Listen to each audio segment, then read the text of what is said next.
Georgia Republican Congresswoman Marjorie Taylor Greene announced that she intends to resign from Congress in January. She recorded a video message explaining her decision.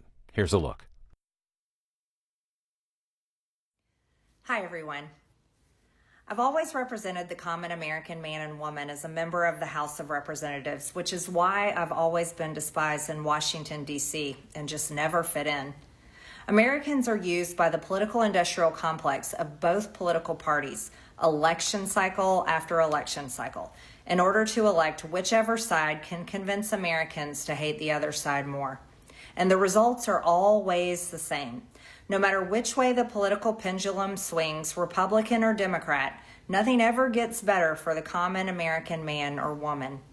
The debt goes higher, corporate and global interests remain Washington's sweethearts, American jobs continue to be replaced, whether it's by illegal labor or legal labor by visas or just shipped overseas.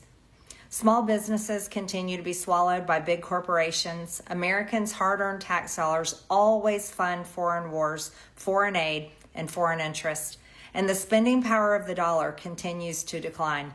The average American family can no longer survive on a single breadwinner's income, as both parents have to work in order to simply survive. And today, many in my children's generation feel hopeless for their future and don't think they will ever realize the American dream. And that breaks my heart. I ran for Congress in 2020 and have fought every single day believing that Make America Great Again meant America first. I have one of the most conservative voting records in Congress, defending the First Amendment, Second Amendment, unborn babies, because I believe God creates life at conception, and I love to fight for the little guy. Strong, safe borders, I have fought hard for that. I've fought against COVID tyrannical insanity and mandated mass vaccinations, and I've never voted to fund foreign wars with your hard-earned tax dollars. However, with almost 1 year into our majority, the legislature has been mostly sidelined. We endured an 8-week shutdown, wrongly, resulting in the House not working for the entire time, and we are entering campaign season, which means all courage leaves and only safe campaign re-election mode is turned on in the House of Representatives. During the longest shutdown in our nation's history, I raged against my own speaker and my own party for refusing to proactively work diligently to pass the plan to save Americans' health care and protect Americans from outrageous, overpriced, and unaffordable health insurance policies. The House should have been in session working every day to fix this disaster. But instead, America was force-fed disgusting political drama once again from both sides of the aisle on television every single day. My bills, which reflect many of President Trump's executive orders, like calling for a new census counting Americans only to draw new districts, making English the official language of the U.S., making it a felony to medically trans a minor, and other bills like eliminating capital gains taxes on the sale of your primary home and eliminating H-1B visas. Just sit. They all sit collecting dust. That's how it is for most members of Congress bills. The Speaker never brings them to the floor for a vote. Many common Americans are no longer easily convinced by paid political propaganda spokespersons and consultants on TV and paid shills on social media obediently serving with cult-like conviction to force others to swallow the political party talking points. Because they know how much credit card debt they have, they know how much their bills have gone up over the past 5 years, they actually do their own grocery shopping and know food costs too much.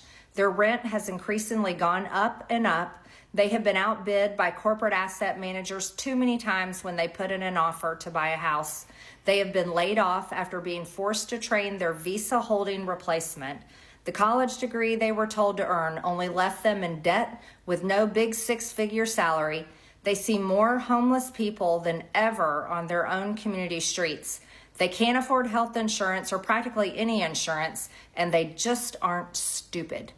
These are the people I represent and love because that is who all of my family and friends are, common Americans.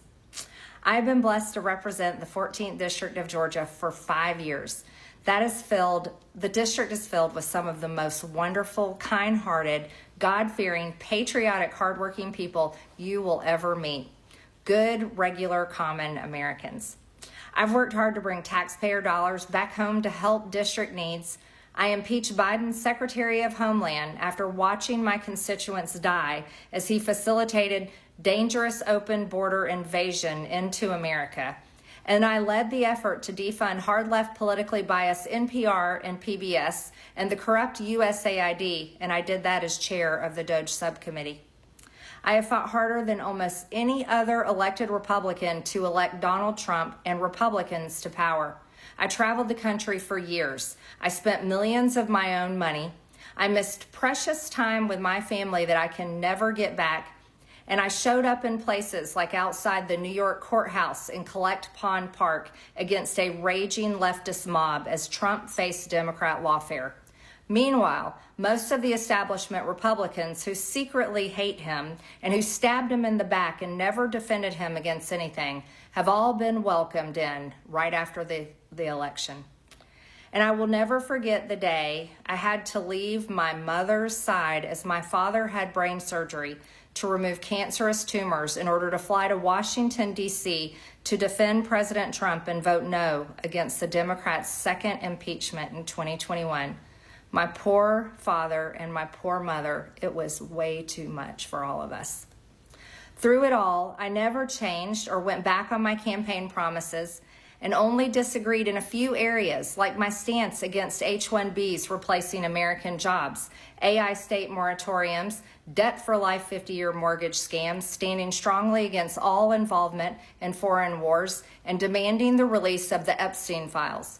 Other than that, my voting record has been solidly with my party and the president. Loyalty should be a two-way street, and we should be able to vote our conscience and represent our district's interests because our job title is literally representative. America first should mean America first and only Americans first, with no other foreign country ever being attached to America first in our halls of government. Standing up for American women who were raped at 14 years old, trafficked and used by rich, powerful men should not result in me being called a traitor and threatened by the President of the United States, whom I fought for. However, while yes, hurtful, my heart remains filled with joy, my life is filled with happiness, and my true convictions remain unchanged because my self-worth is not defined by a man, but instead by God who created everything in existence. You see, I have never valued power, titles, or attention in spite of all the wrong assumptions about me. I do not cling to those things because they are meaningless and empty traps that hold too many people in Washington. I believe in term limits and do not think Congress should be a lifelong career or an assisted living facility. My only goal and desire has ever been to hold the Republican Party accountable for the promises it makes to the American people and put America first. And I have fought against Democrats' damaging policies like the Green New Deal, wide open, deadly, unsafe border policies, and the trans agenda on children and against women. With that has brought years of non-stop, never-ending personal attacks, death threats, lawfare, ridiculous slander and lies about me that most people could never withstand even for a single day. It has been unfair and wrong, not only to me, but especially to my family, but it's been wrong to my district as well. I have too much self-respect and dignity. I love my family way too much, and I do not want my sweet district to have to endure a hurtful and hateful primary against me by the president that we all fought for, only to fight and win my election while Republicans will likely lose the midterms, and in turn be expected to defend the president against impeachment after he hatefully dumped tens of millions of dollars against me and tried to destroy me. It's all so absurd and completely unserious. I refuse to be a battered wife, hoping it all goes away and gets better.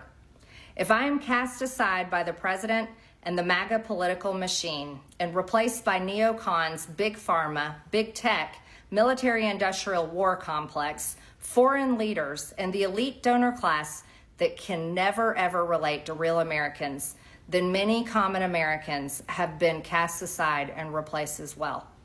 There is no plan to save the world or a 4D chess game being played.